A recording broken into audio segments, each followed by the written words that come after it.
Sincere response. Sincere response. Sincere response. Sincere response.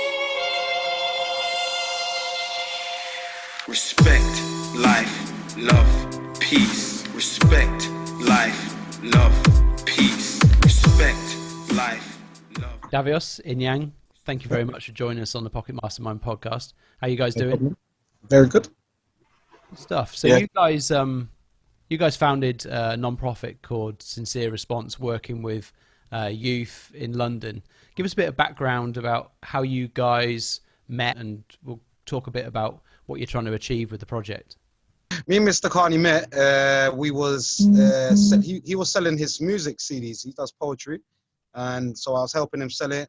And we just, used to hear in the newspaper these kids dying all the time, and instead of talking about it, we want to make a change. So we just came up with. I came to him and said, look, I have this idea. I've been going to a lot of people, but they're not being giving me the time of day.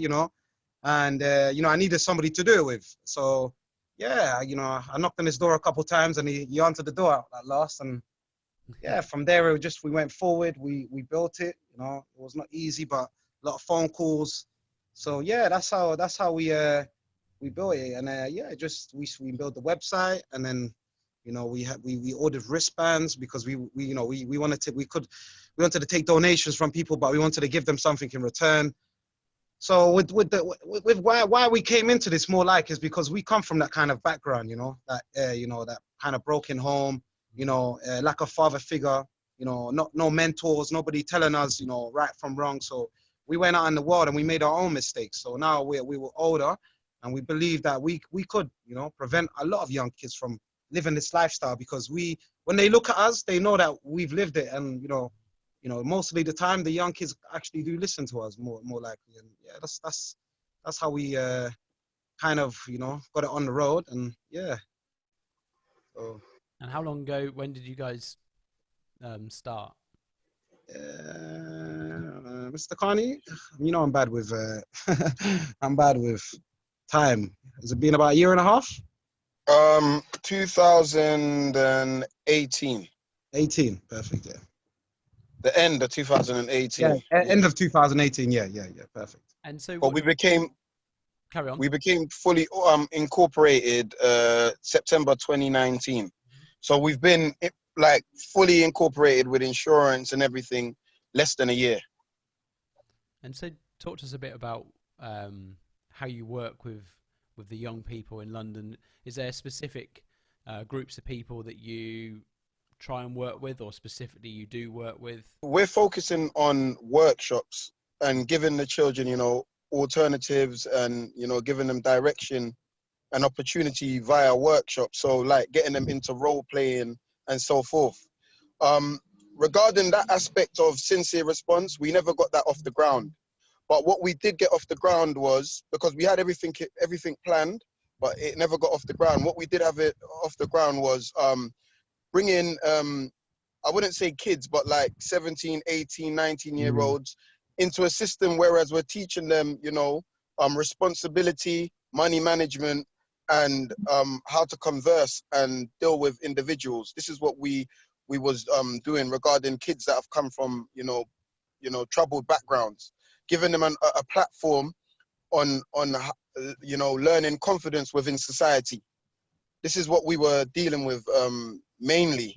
This was all running up until obviously the current lockdown stuff, and that's what's really got in the way, right?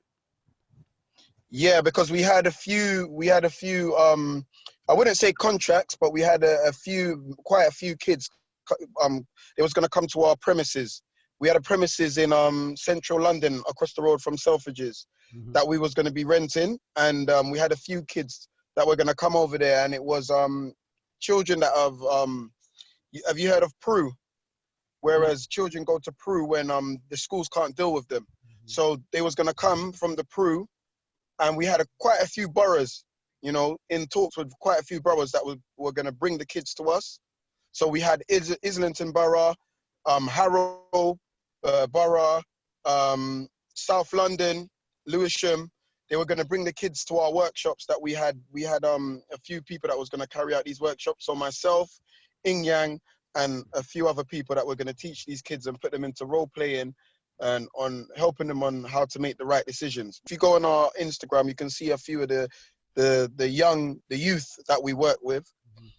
And then, yeah, just teaching them, you know, how to, you know, it's all about confidence and teaching them that, you know, not to be put in a box.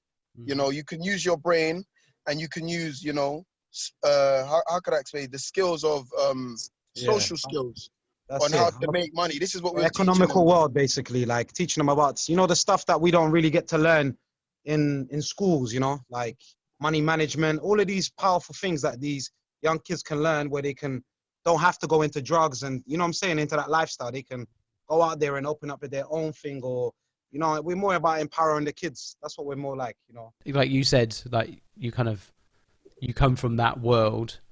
Talk to us a bit about that and what changed and how you've ended up kind of turning around and setting it. What led you to kind of actually want to start doing this in the first place? I think it's unfair for me not to be the best mentor for my kids, you know. So that made me say, you know what, I need to get my head right and, you know, focus on my children, focus on, you know, upbringing them the correct manner, you know, that I didn't have. My mum done a good job, my stepdad done a good job, but the reality is, you know, a lot of us, we come from broken homes. So I come from a home where my dad, you know, he weren't there.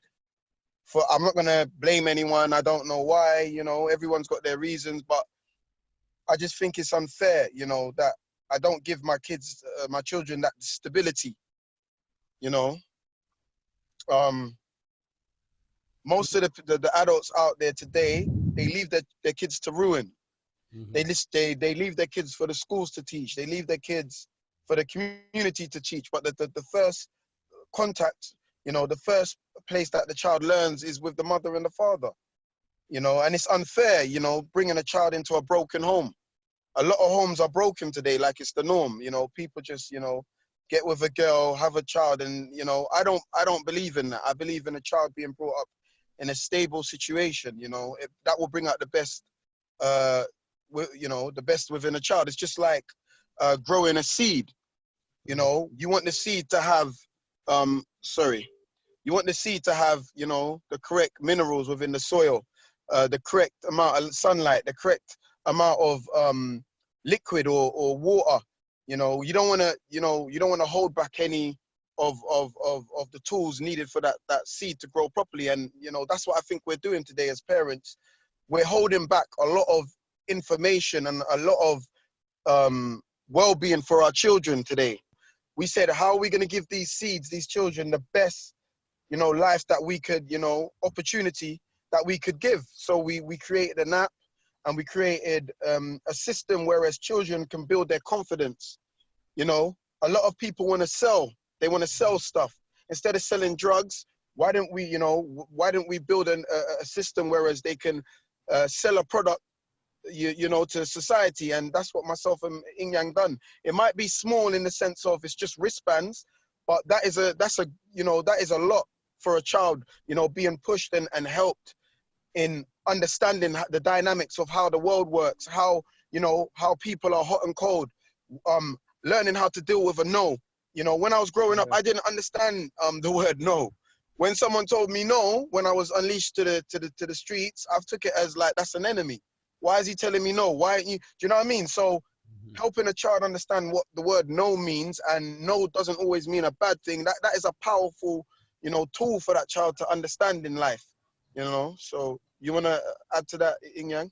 Yeah, so sorry, it's very sunny out here. So yeah, I came out of jail, and oh, no, let me start from from how I got into it. So I grew up in Brixton, and you know, a lot of my friends, we never had our fathers around. You know, our mums are working, so we were always we had a lot of free time to mingle and be on the street. You know, and instead of somebody telling us about mistakes that we're gonna make, we made the mistakes ourselves. And a lot of the time, the mistakes were very, you know, were very bad. You know, so a lot of the times we end up in jail sentences with court cases. You know, and it's not the right way. You know, selling drugs. You know, going to countryside, and you know, you must have about the county lines. You know, I've done that with myself, and that lifestyle is I call it a depressing lifestyle. Like that means that child has a lack of opportunity in my eyes. He must feel like he has a lack of opportunity. So yeah, that's how it is. It's just normal in my area. Like everybody sells drugs and everyone's everyone has 3-4 girlfriends, everyone, that was literally is the norm. And how it really changed for me is going into jail. That really changed me because when I could, I didn't want to be in the same room as a next man or a woman, go in toilet, Hmm. and these are the things that made me think, well, okay, so this is what it is all about, basically. You live this lifestyle for 6 months, you shine for 6 months, and you suffer for 5 years. It doesn't make no sense. And I've been stabbed as well before. Yeah, it's not nice. Being stabbed by a woman and a guy. So yeah, so it's on that side as well. It brings paranoia. It makes me want to protect myself, walk with a knife. Yes, a lot of things, contribute, but I blame it on the community. In our generation, anyway, it was the community. On our day, the community, it makes a difference. Like now, it's not really about community. It's on the YouTube. It's glorified. So you could be in anywhere. Any access to a computer, the young child will want to go on the YouTube and become that person. So yeah, that's how I kind of got out of it. I just saw people older than me. They've lived this lifestyle. What have they got at the end of it? Nothing. They got 2 jail sentences and nothing. What do you get out of a jail sentence? Street reputation. That was it for me. And seeing friends going in and out and just seeing broken families. I saw a different life as well. Of course, you know what I'm saying. And if you're living in a community where you don't have no father figure, your mum's working long hours, your school, you're not really going into school, and then you see another child that's living that correct lifestyle, you sit back and you say, where did it go wrong with me? Where did it go wrong with me? And now being older, that's the most powerfulest thing. Me and Mr. Carney, we've lived a similar lifestyle, and we're at that age where we say, "Rah, where did we go wrong? Okay, we went wrong there. So what we need to do is educate. Parents need education. The kids need education. Opportunities. We don't want them to go back into drugs. We want them to go into opportunities. So yeah. So that's it. I don't want to go off. I talk a lot, so I don't want to go into it too much. But I think it's yeah. really interesting. And what do you think was the difference with you two guys that allowed you to see a different way, and loads of people don't, and they just go through the same cycle, in and out of And jail, whatever it might be? How, like, you guys obviously saw something at some point that made you want definitely, to yeah, change your life. definitely. Do you know? Can you think what the difference is? For myself, I just think, I'm more than that. I when I look back on my life, it's funny. I just had that mentality, just to rob, steal, sell crack, sell like drugs, and that was the norm for me. I remember, it's just crazy. Um, there was nothing about building. It's always, if I'm gonna build in a scam way. My life was based on a scam. It's nothing doing things the correct way, doing business correctly. It's about, getting that million, in a dodgy way. And I just believe, like, the role models of today, they're not propagating, especially on the YouTube, they're not propagating positivity or achieve wealth or riches in a positive manner. There are videos, don't get me wrong, there are videos like that, but they're pushed to the side. That it's like the culture is the culture of, I'm gonna be negative and I'm gonna talk about negativity and someone's gonna sign me and I'm gonna make money off negativity. For me, that doesn't make any sense. Why can't I be positive? Why can't, I achieve things in a positive manner? As we know, there's a lot of agendas out there, people trying to destroy people out there, not trying to get the best out of people, keep people poor. Why can't I be a property manager? Why can't I be a property developer? Why not? Why has it been pushed on my path to be negative, to be a rapper, to be a footballer? Why can't I be uh, into politics? Why can't I be a scientist? Why can't I be a doctor? That's not pushed around, in the area that I'm from. That's not the norm. It's the norm for you just to be, you know, that drug dealer or thief or robber or whatever, you know. And also, you know, I had a lot of friends dying, you know, and a few friends going doing life in prison. And I just realized, you know, when I look back on their life, a lot of them died as babies, 19, 21. You know, I'm 36 now. I look back at their life and I think that's sad, very sad. You know, they didn't have no time, not much time, but at the time, you know, I was in with them doing all the crime and the dodgy living, no role models, no mentors saying, no, don't do that with your life. The mentors that we had were pushing drugs on us, telling us to sell drugs, sell crack, sell weed. Like, I just don't understand. I couldn't tell another child right now, here's some crack, sell this, or here's some, you know, sell this, or go and rob this. But there was a time I was giving drugs to people and telling them, move that for me, do this for me, you'll make money, go and rob that house, go and rob these people, you know, here's a gun. Like, I now I see it, I think it's unfair, you know, that, you know, grooming children that way. I would think it's unfair for me to allow another human being to come in and do that to my kid. You know, the same way I done it to someone's child, which I think is unfair, is the same way I think it would be unfair for someone to do that to someone else's, you know, to my child or anyone else's child. So I don't wish that on anyone.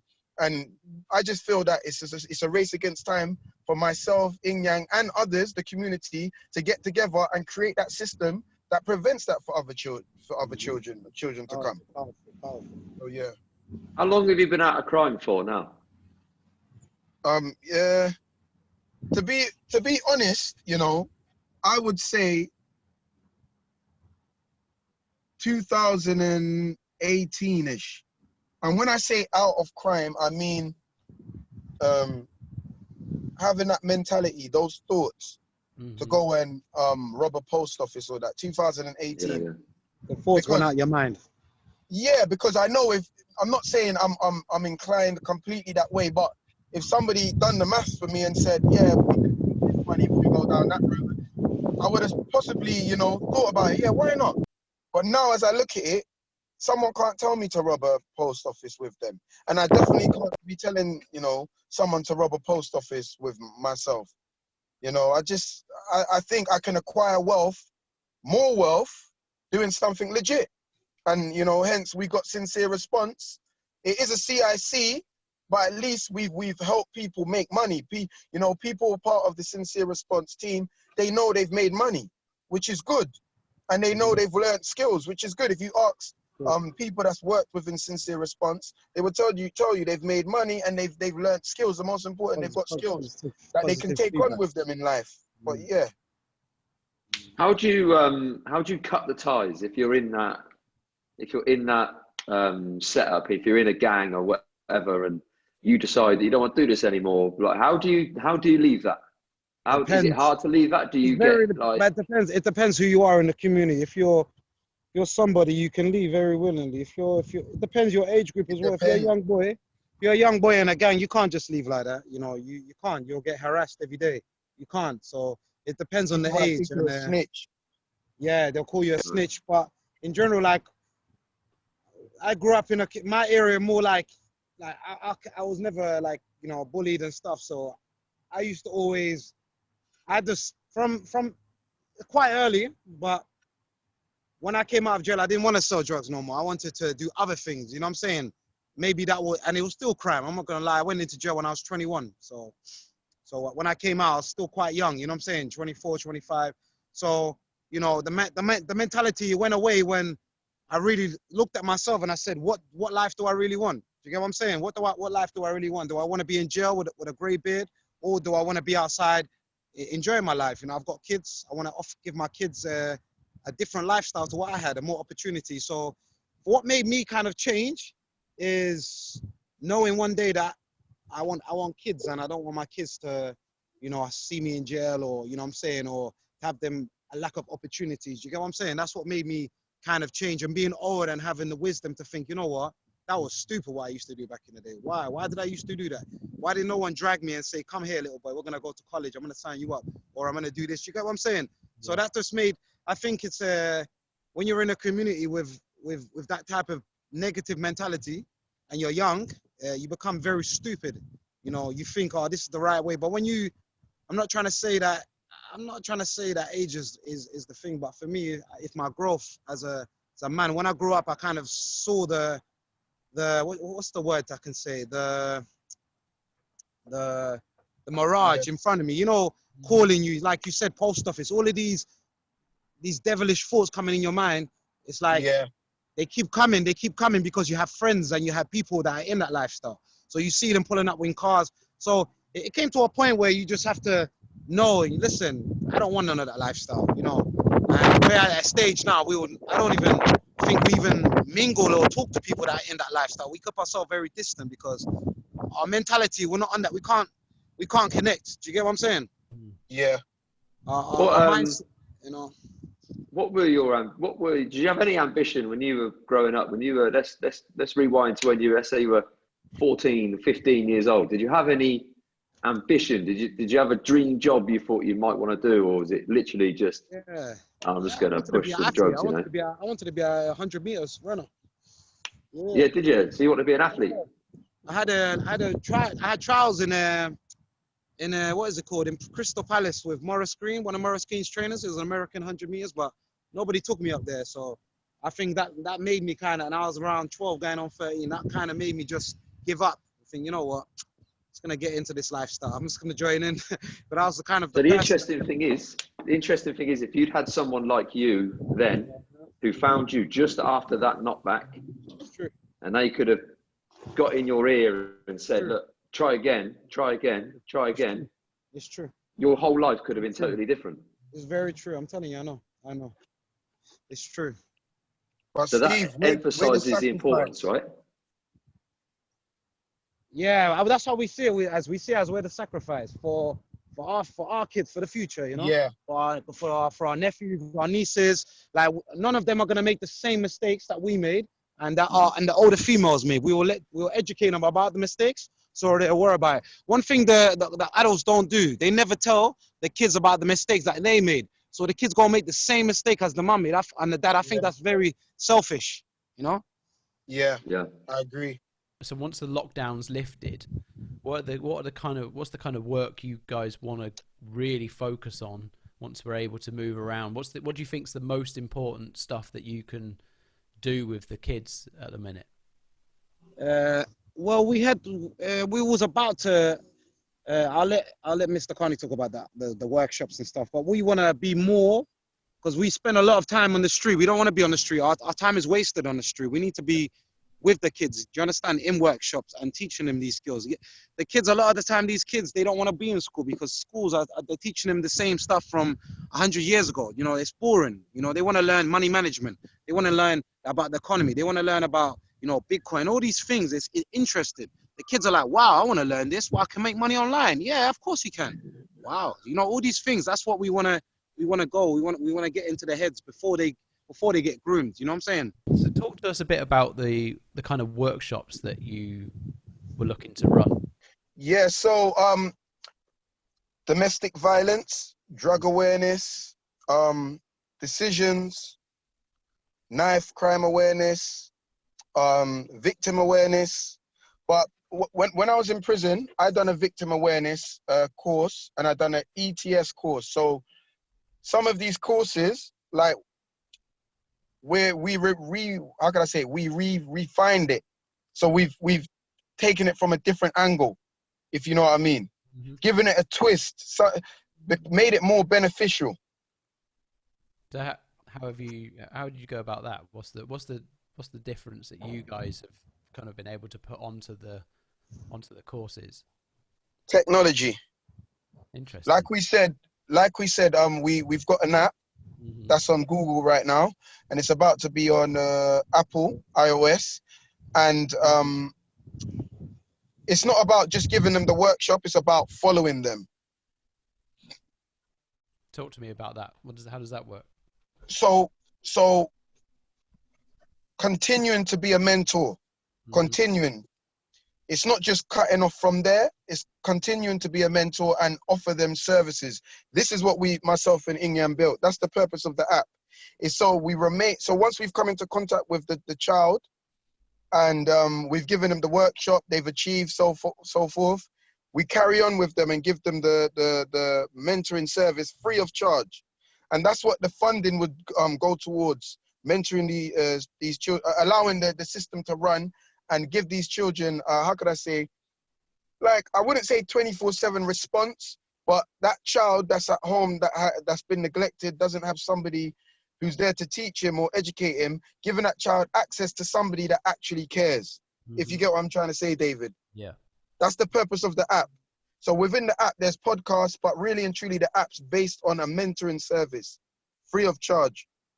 Nice. Everyone that comes through our system, they would, of course, go through the DBS checks.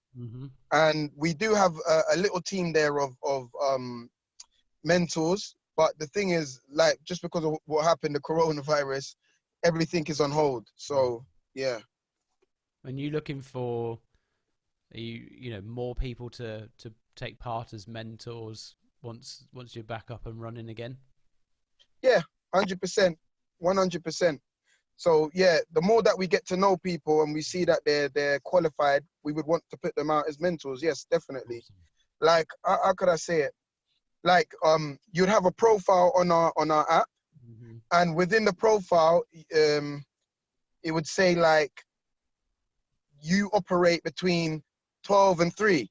So shoot at him questions, 12 and 3 on Monday. Wednesday, 1 and 2. Shoot your questions. Why, you know what I mean? Why not? It's just a text message away. Yeah, exactly. It's a great idea.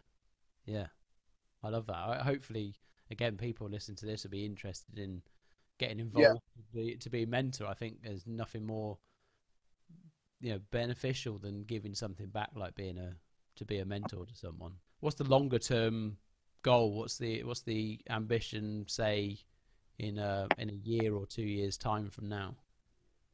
To be corona free. And out of this lockdown. That's the ambition. Everybody's safe in the UK first and foremost. True.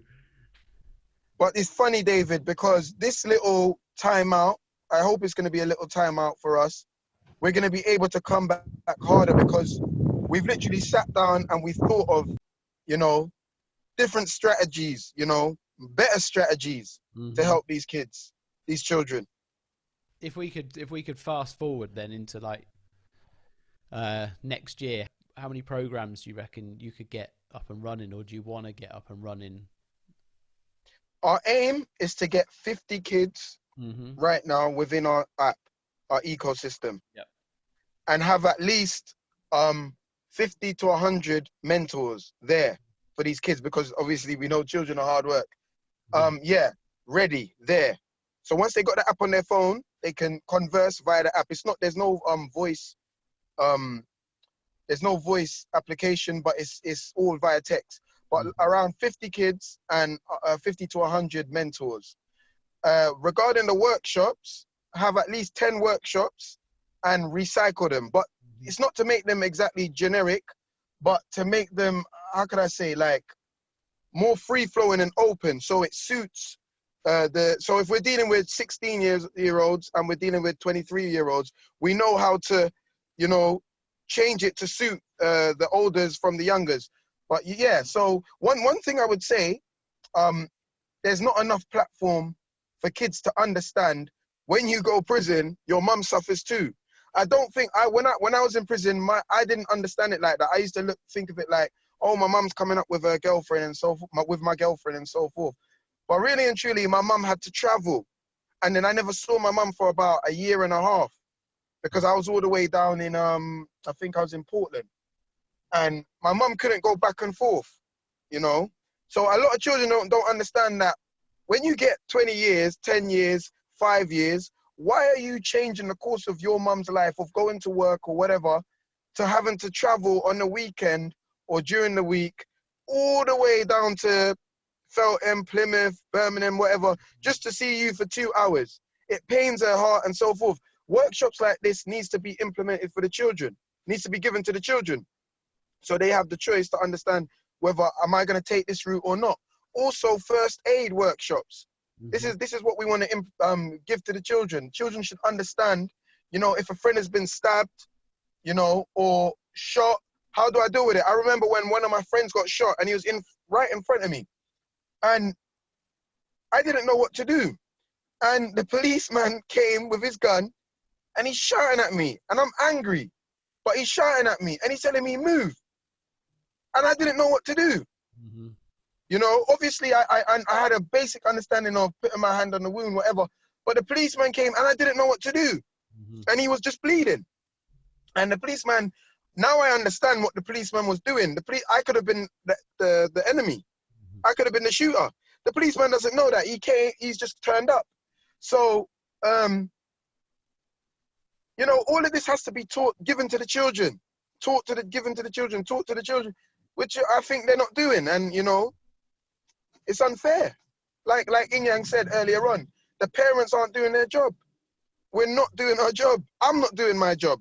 So the reality is, take the power, take the responsibility, and, you know, use the power that I've got to implement change. You know, it's time that we change what we've been implementing from before. You know, do a different route, give another route, you know, to other people, and do a different route for yourself, you know, to get a better outcome, you know. So sorry for ranting and raving, but I love the passion. Thank I think that's what's important. You clearly care about everything that you're trying to achieve.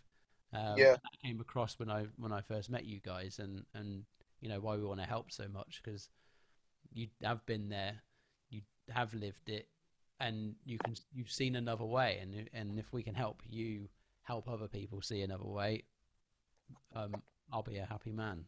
You know. Thank you. Do you have any idea? Do you have a target of how much you think you need to raise in the next year to be able to make everything you just talked about a reality?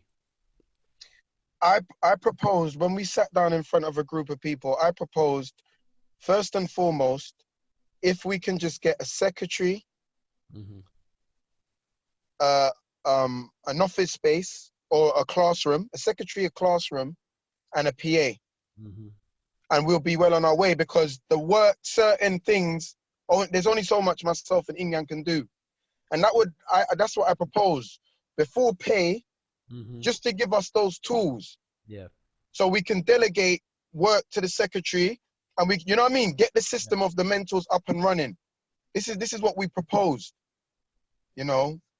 But, Do you want to get? Do you need to get people full time in there, or could people possibly volunteer some time and help you guys with those roles? we would say in full time, because at least we know that person, you know what I mean? Monday to Friday, we know that person is, you know, focused on, you know, the situation. We've had people come in and out, and we understand that, you know, we've paid people to do this and that. It just makes a mess. But if we had someone full time, a secretary and a PA full time, we'd be able to, you know, grab hold of this, you know. It'd free you up to go and deliver. Oh, and yeah. spend time with the kids, and Oh, yeah. I guess you guys, I see that often you're advertising to get people to come. Well, obviously not at the moment, but when you're allowed out on the street, to get people to come and do collections for you and sell the wristbands and that kind of stuff. I guess that's one angle to get some funds in as well. Yeah, that was a way we was getting in funds, but in reality, it wasn't enough to get an office.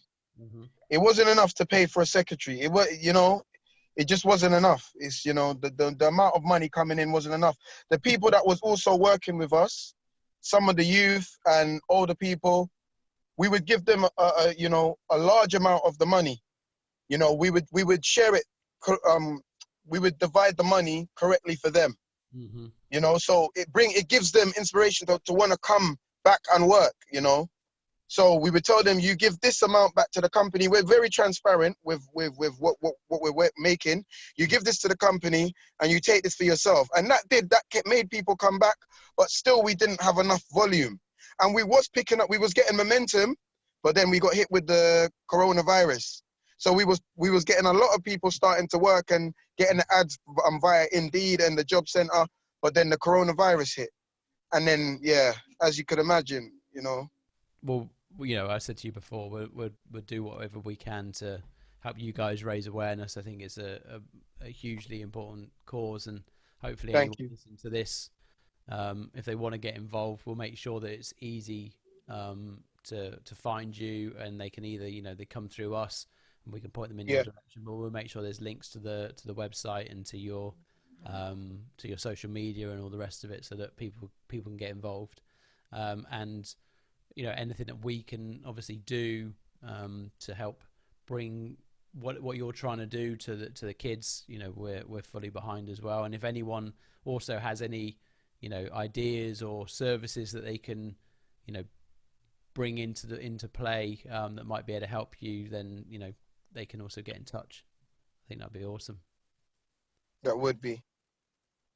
I think your passion is incredible, Davious. I love listening Thank to it. you. Like you're almost on the brink of being angry when you get going, because of the situation, and it's so good. It's infectious, you know. Like people out there want to know that your heart is in it if they're going to invest in you, and I think there's absolutely no doubt about that whatsoever, that you are 100% sold on it. You've lived it, and you know it better than anything, and you know your products better than anything. So just never lose sight of that. Like, remember that passion all the time. Thank Every you. morning, just remember that passion in the morning, and just keep going, keep plugging away, because you'll definitely get there in the end. And we'll, like Dave says, we'll do everything we can to help you as well. Thank you.